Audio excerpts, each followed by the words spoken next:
नमस्कार, ऐसे न्यूज़ झारखंड में आज आपका एक बार फिर से स्वागत है और हम उपस्थित हैं आपके समक्ष झारखंड राज्य की सांस्कृतिक राजधानी कहे जाने वाली नगरी देवघर में।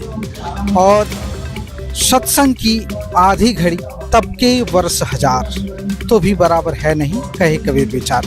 जी हाँ दर्शकों, यहाँ पर एक संत हैं जो संत रामपाल जी महाराज, जो कि विश्व विख्यात हो चुके हैं। सोशल मीडिया पर आए दिन ट्रेंडिंग होते रहती है, चाहे इनका ट्विटर हो या फेसबुक हो या यूट्यूब हो, हर जगह पर संत रामपाल जी महाराज छाए हुए हैं। इनके अनुयायी लगातार ट्रेंड करके ये मैसेज पूरी दुनिया को दे रहे हैं कि ये तत्वदर्शी संत आए हुए हैं और जितने भी धर्मगुरु इस दुनिया में हैं वो सभी झूठे हैं। एकमात्र संत रामपाल जी महाराज ही सत्य ज्ञान और शास्त्रों के आधारित अनुकूल ज्ञान बता रहे हैं। तो उनका ही यहाँ पर एक सत्संग कार्यक्रम का आयोजन किया जा रहा है। आइए हम आपको सत्संग स्थल की ओर लिए चलते हैं और कुछ इनके अनुयायियों से आपको मुखातिब कराएंगे, रूबरू कराएंगे और आपको दिखाने का ये प्रयास करेंगे कि आज किस तरह से इन्होंने सत्संग सुना और किस प्रकार से ये सत्संग का आयोजन किया जा रहा है। को हम पहुंच चुके हैं संत रामपाल जी महाराज के सत्संग स्थल पर। यहाँ पर आप देख पा रहे हैं कि बोर्ड भी लगा हुआ है कि जगत गुरु तत्वदर्शी संत रामपाल जी महाराज के यहाँ सत्संग चल रहा है। और आइए आज हम आपको दिखाते हैं सत्संग स्थल, जहाँ पर श्रद्धालु बैठे हुए हैं और बैठकर सत्संग श्रवण कर रहे हैं। तो आप हमारे साथ देखें सत्संग हॉल को और हमारे साथ आप बने रहें।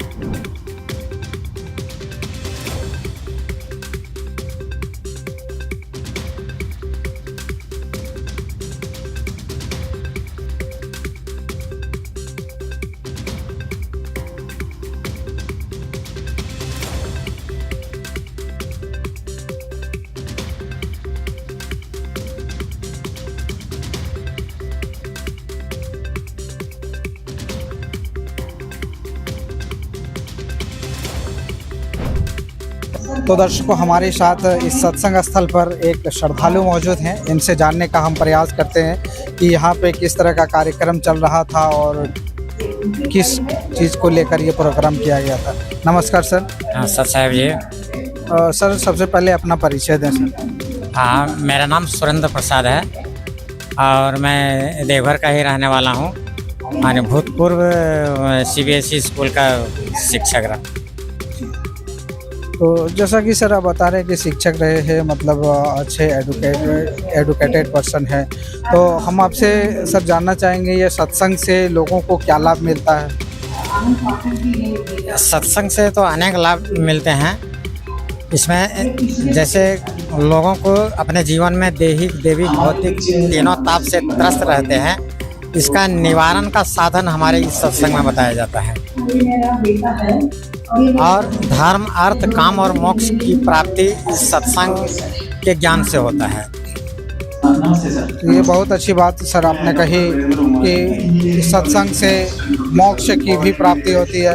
तो यहाँ पे संत रामपाल जी महाराज के सत्संग चल रहे थे, तो आज के सत्संग में सर आपने क्या सुना, क्या संत रामपाल जी महाराज आज बता रहे हैं? आज के सत्संग में देवकी नंदन ठाकुर अपने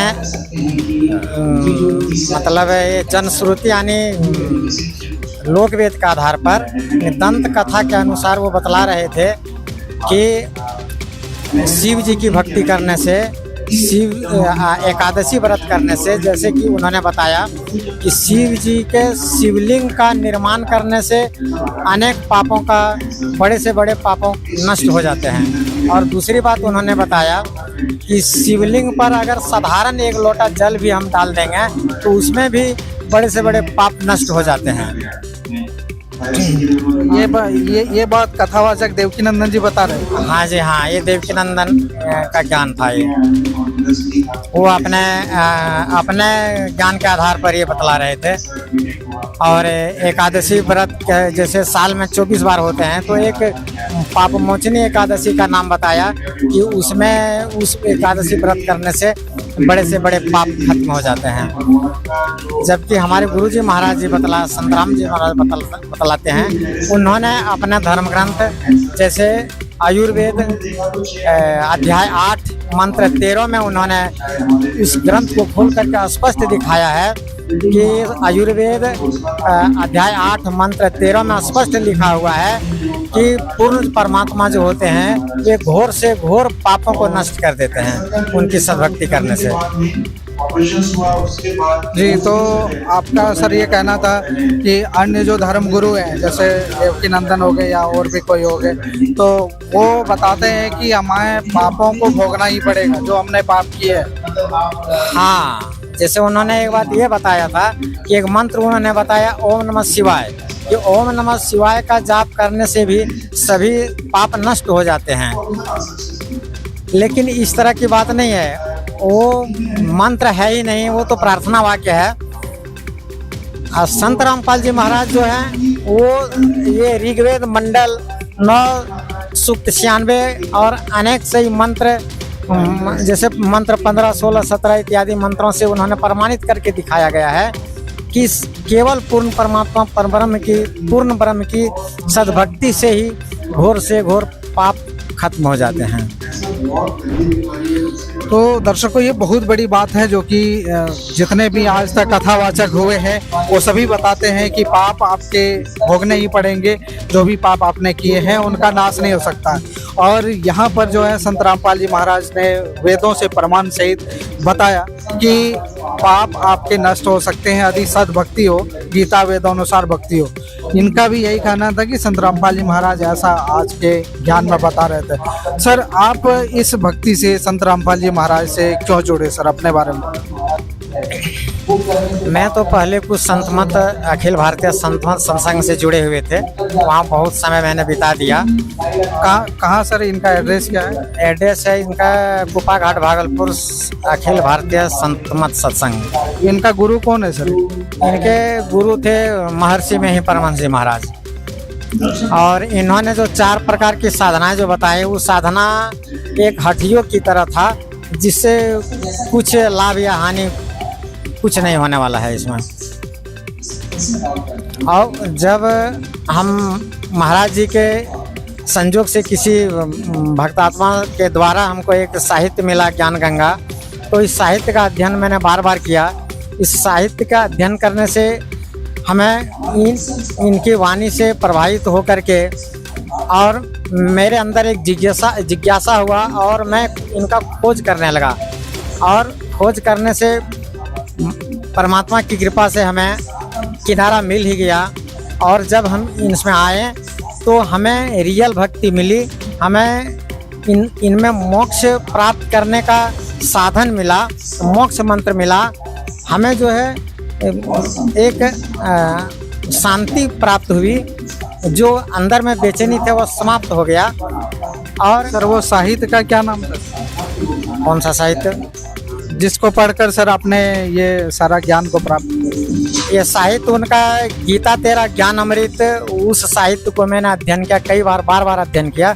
इस साहित्य से हमें बहुत प्रेरणा मिला और मैं आकर के संत रामपाल जी महाराज के संस्था में इन्हें नामदान लिया और मैं इनके बताए के अनुसार भक्ति साधना में अभी लगे हुआ हूँ। सर, जैसा कि आप बता रहे थे कि संत मत से आप जुड़े हुए थे, और संत मत में सर किस तरह की भक्ति बताई जाती थी? क्या वहाँ का मंत्र साधना था सर? वहाँ का मंत्र साधना था जो कि वो मंत्र था नहीं, 2-2.5 अक्षर का कोई मंत्र शब्द बतला दिया गया था और उसे मन ही मन जाप करने के लिए बताया गया था। और जो गुरुजी का जो चित्र है या गुरुजी का जो प्रतिमा है उनका ध्यान करने के लिए कहा गया था। और वो आसन में, पद्मासन या सुखासन में बैठ करके और ध्यान साधना की विधि बताए थे। आँख बंद करके चारों दिशाओं से ध्यान हटा करके प्रतिमा का ध्यान करने के लिए कहा गया था। और उसमें कुछ होने वाला नहीं था, हर 3 सेकंड में मन बहकने वाला था और मन एकाग्रता की बात कही जा रही थी, लेकिन मन एकाग्र होने का उसमें कोई संभावना नहीं था। सर वहाँ पे जैसे आपने भक्ति करी, कितने वर्षों तक वहाँ पे भक्ति करी? वहाँ तो 18 साल करीब हमारा समय पार हो गया। और इन 18 सालों में सर आपको क्या प्राप्ति हुई उस साधना? ये 18 साल रहते हुए पार हो गया, कुछ मुझे प्राप्त नहीं हुआ। केवल एक विधि जो बतलाया गया था उसी को मैंने रियाज कर रहा था, और इससे हमें मैंने कुछ नहीं हुआ, टिट फॉर टैट जैसे पहले थे वैसे ही रहा। सर वहाँ पे जो आपको मंत्र बताए गए थे उनका कहीं शास्त्र में कुछ ऐसा प्रमाण? वहाँ जो मंत्र बतलाया गया था वह मंत्र तो मैंने जैसे गुरु जी के लिखे हुए साहित्य में कहीं नहीं मिला। हालांकि मैंने श्रीमद् भगवद गीता का अध्ययन भी किया है पहले, उसमें भी ये मंत्र कहीं देखने को नहीं मिला। और मैंने कुछ पुराण भी, जैसे 18 प्रकार के पुराण है, तो हमको मौका लगा पुराण पढ़ने का भी अध्ययन मैंने किया, लेकिन ये शब्द हमको कहीं मिला नहीं। तो सर एक सवाल यहाँ पर हम एक आपसे पूछना चाहेंगे कि संत रामपाल जी महाराज जो आपको साधना बताए, जो भक्ति विधि बताए, इनका सर प्रमाण आपको क्या गीता में या वेदों में कहीं पर मिला?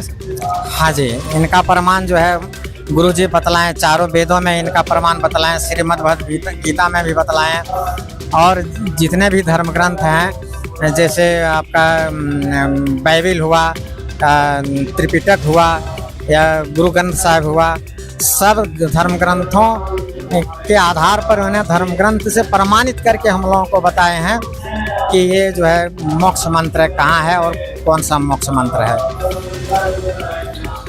जी सर, आपका बहुत बहुत धन्यवाद। सत साहिब जी। तो दर्शकों, जैसा कि हम आपको दिखा रहे थे, यहाँ पर हमारे साथ जुड़े हुए थे संत रामपाल जी महाराज के एक अनुयायी, और संत रामपाल जी महाराज के ही सत्संग स्थल पर हम यहाँ पर मौजूद हैं। और आपने जैसे कि सुना और एक श्रद्धालु ने बताया कि संत रामपाल जी महाराज वो मोक्ष मंत्र को बताते हैं, जिसका कि प्रमाण है, गीता में प्रमाण है, वेदों में प्रमाण है।